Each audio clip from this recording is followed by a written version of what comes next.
Hello বন্ধুরা, আজকে সকাল সকাল তোমাদের সাথে একটা নতুন ব্লগ নিয়ে চলে আসলাম। এই তো সকালবেলা কালকে গত রাত্রের কিছু ভাত ছিল, সেই ভাতটা পান্তা করে খাওয়ার জন্য আমি আর সৌদিয়া সকাল সকাল ডিম ভাজা করে নিচ্ছি। আর এখানে এই তো আমাদের পেঁয়াজ কাটা হয়ে গেছে, আর ডিমগুলো আগে একটু দেওয়া হয়েছে।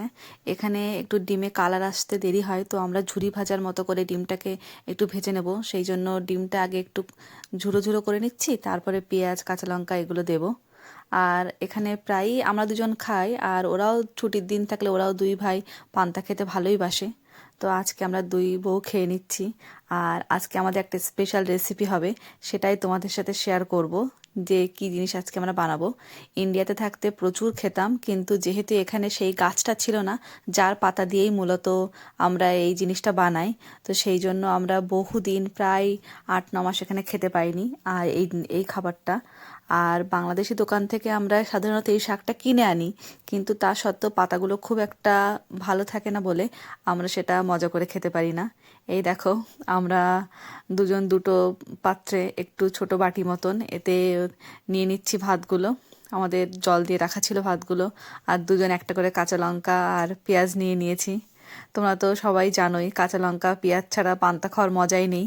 কিন্তু অবশ্যই এখানে নর্মাল যে চালগুলো হয় সেই চাল না, এখানে আমরা বিরিয়ানির যে চালগুলো হয় সেই চালগুলো দিয়ে পান্তা খাচ্ছি। পান্তা খাওয়ার স্বাদটা তো অল্প কিছুটা হলেও মিটুক, মানে ওই দুধের স্বাদ ঘোলে মেটানো মতন। তো এখানে ভালোই আমরা ডিমের ঝুড়িটা হয়েছে, এখন আমরা দুজন অল্প করে ডিমের ঝুড়ি নেব, ঝুড়ি দিয়ে ভাত খাবো। আর কষা মাংসও ছিল, আমি লাস্টের দিকে একটা দুটো খেয়েও ছিলাম, কিন্তু আপাতত ডিমের ঝুড়ি দিয়ে বেশি টেস্টি লেগেছে। এই যে তোমাদেরকে বলছিলাম না আজকে একটা স্পেশাল আইটেম করব, সেটা হচ্ছে লাউ পাতার বড়া। তোমরা কে কে লাউ পাতার বড়া খেয়েছো প্লিজ একটু কমেন্টে আমাদেরকে জানিও। আমাদের তো খুব পছন্দ। এই তো লাউ পাতাটাকে কেটে নিয়ে এসে ভালো করে ধুয়ে গরম জলে আর লবণ আর হলুদ দিয়ে একটুখানি গরম জলের মধ্যে ভিজিয়ে নিয়েছি, যাতে পাতাটা একটু হালকা নরম হয়ে যায়। এবার তারপরে পাতাগুলোকে সুন্দর করে এই যে ডালির চারিদিকে রেখে দিচ্ছি, যাতে জলটা একদম ঝরে যায়। আর ডাল, যেটা আমার মুসুরির ডালটা একটু সকালবেলা ভিজিয়ে রেখেছিলাম, যাতে একটু পেস্ট করতে সুন্দর হয়। তবে খুব মিহি করে পেস্ট করলে হবে না, একটু যেন পাতলা দানা দানা হালকা থাকে, তবে সেটা বেশি ভালো হবে। এই দেখো, আমরা এই মুসুরির ডালটাকে পেস্ট করে নিলাম, আর এর মধ্যে কাঁচা লঙ্কাটা দিয়ে দিয়েছিলাম, আর আদা রসুনের পেস্ট দেব, সেগুলোও তোমাদেরকে দেখাবো। এই পাতাগুলো খুব সুন্দর করে আমরা এখানটায় তোমাদেরকে দেখাচ্ছিলাম যে কীরকম ধরনের পাতা আমরা কেটেছি। একদম ছোট ছোট যে কচি পাতাগুলো, সেগুলোই আমরা এখানে ব্যবহার করেছি। আর এই যে আদা রসুনের পেস্ট আর লবণ হলুদ আর জিরের গুঁড়ো অল্প করে।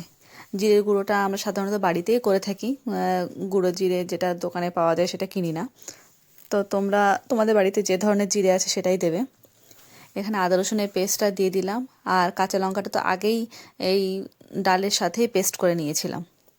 আর তার সাথে এখানে আমরা দিচ্ছি হলুদ দিচ্ছি আর জিরে গুঁড়ো দিচ্ছি, দিয়ে সবগুলো দিয়ে খুব সুন্দর করে ডালটাকে ভালো করে হাতে মেখে নিতে হবে। তারপরে তোমাদেরকে দেখাবো যে পাতায় কি করে এটাকে দিতে হয়।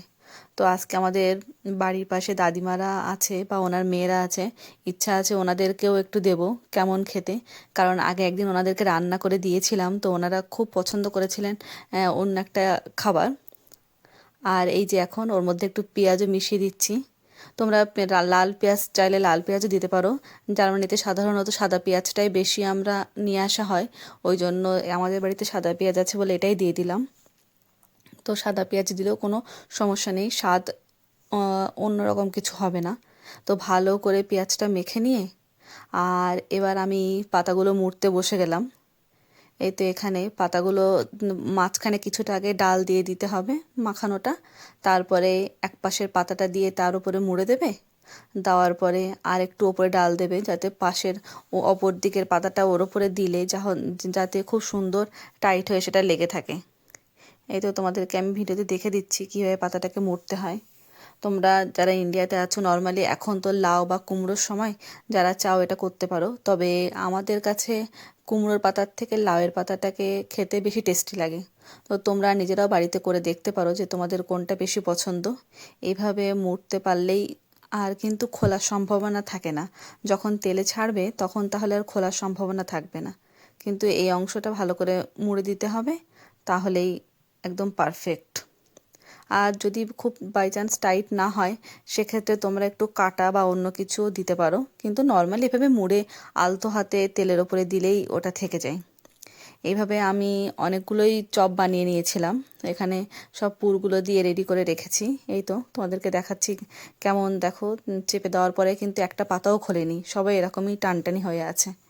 এবার এগুলোকে ধিমে আঁচে আলতো করে হালকা করে করে ভেজে নিতে হবে, একটু কালো হওয়া পর্যন্ত। এই দেখো দাদিমা আর ওনার মেয়েদের জন্য আমরা প্লেটিং করেছি, ডালের বড়াও দিয়েছিলাম। আর ওনারা আমরা ওনাদেরকে খাবার দিয়েছিলাম বলে রিটার্ন গিফট হিসেবে ওনারা সুকিনি দিয়েছে। আমরা সাধারণত লম্বা লম্বা সরু সরু সুকিনি ইন্ডিয়াতে দেখে অভ্যস্ত, বা এখানেও তাই, কিন্তু এত বড় সুকিনি যে হয়, ওনাদের অর্গ্যানিক গার্ডেন আছে, সেখানে ওনারা এই চাষগুলো করে ওনাদের বাড়ির পিছনে। তো দেখো কত বড় সুকিনি হয়েছে। তোমরা কেউ এত বড় সুকিনি কখনো দেখেছো? তো ওই সুকিনিটা আমরা একটু কেটে তোমাদের দেখানোর জন্য বার করেছিলাম। আর বিকালবেলা আমরা এখানে আমাদের গার্ডেনের যে গাছ আছে সেখানে প্রচুর ব্ল্যাকবেরি হয়েছে, সেগুলোই এখানে পাড়ছিল, আমরা বিকালবেলা খাবো তাই। দেখো যেগুলো লাল হয়েছে ওগুলো এখনও পাকার দেরি আছে, আর কালোগুলো আমরা পেকে গেছে বলে পেড়ে নিচ্ছিলাম। এই তো আজকে আমাদের সারা দিনটা বেশ ভালোভাবেই কাটলো।